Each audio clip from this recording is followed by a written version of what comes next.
భూపాల్ రెడ్డి గారు ఎందుకు ఓడి తెలియదు కానీ 6,000 ఓట్ల ఎన్ని ఓట్లు తేడా 6,000 తేడా 3,000 అటు ఇటు అయిపోతే ఫలితాలు తారుమారైతుండే అది జరిగిపోయింది. మనం ఓడిపోయినాం. ప్రభుత్వం కొత్త ప్రభుత్వం వచ్చింది. మీరందరూ కష్టపడ్డారు. కొంత ఎక్కడో తేడా వచ్చింది. మీలో రాలే తేడా. మీరు కష్టపడేది కష్టపడ్డారు. కానీ ప్రజలు 10 ఏళ్ళు కేసీఆర్ గారు ముఖ్యమంత్రి ఉన్నాడు కదా, కాంగ్రెస్ పార్టీ వారు కూడా కొన్ని హామీలు ఇస్తున్నారు కదా, కేసీఆర్ కంటే ఎక్కువ ఇస్తామని హామీలు ఇస్తున్నారు కదా,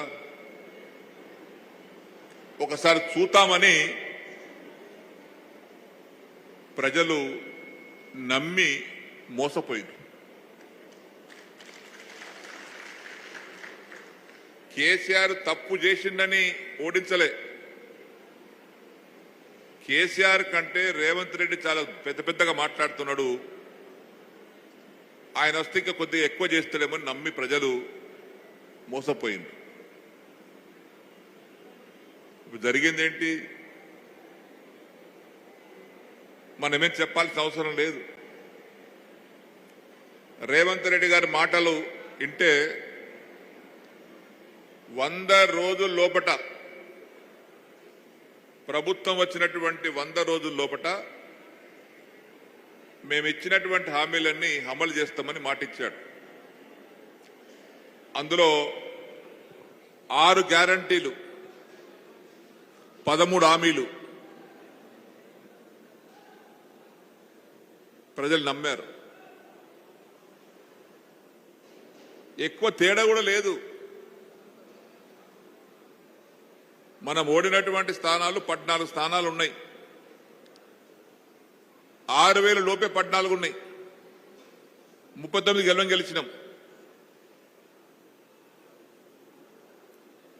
కొద్దిగా మెజార్టీ మనకు వాళ్లకు ఓట్ల లెక్క ఎంత అంటే 92 లక్షల ఓట్లు వాళ్ళకు వచ్చినాయి,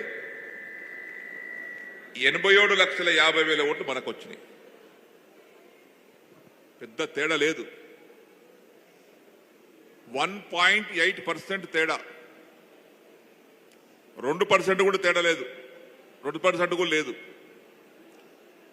అయినా ప్రభుత్వం వారికి అధికారం వచ్చింది, మనం దిగిపోయినాం.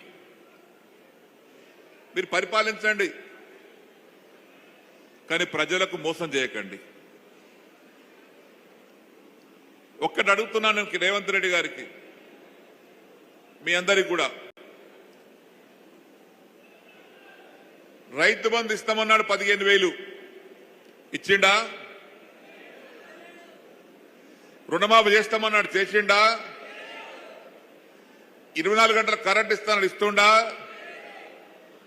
కౌలు రైతులకు 15,000 రూపాయలు ఎకరానికి ఇస్తానని ఇచ్చిండా? రైతు కూలీలకు 12,000 ఇస్తానని ఇచ్చిండా? కళ్యాణ లక్ష్మితో పాటు తులం బంగారం ఇస్తామని ఇచ్చిండా? 18 ఏళ్ళు దాటినటువంటి ఆడబిడ్డలకు 2,500 నెలకి ఇస్తానని ఇచ్చిండా? ఇందిరమ్మ ఇండ్లు ఇస్తానని ఇచ్చిండా? ఇకపోతే 2,000 పెన్షన్ 4,000 ఇస్తానని ఇచ్చిండా? చెప్పాను, 2,500 ప్రతి ఆడబిడ్డకు. ఇకపోతే సిలిండర్ అన్నాడు, అది అట్టనే ఉంది. రైతుకు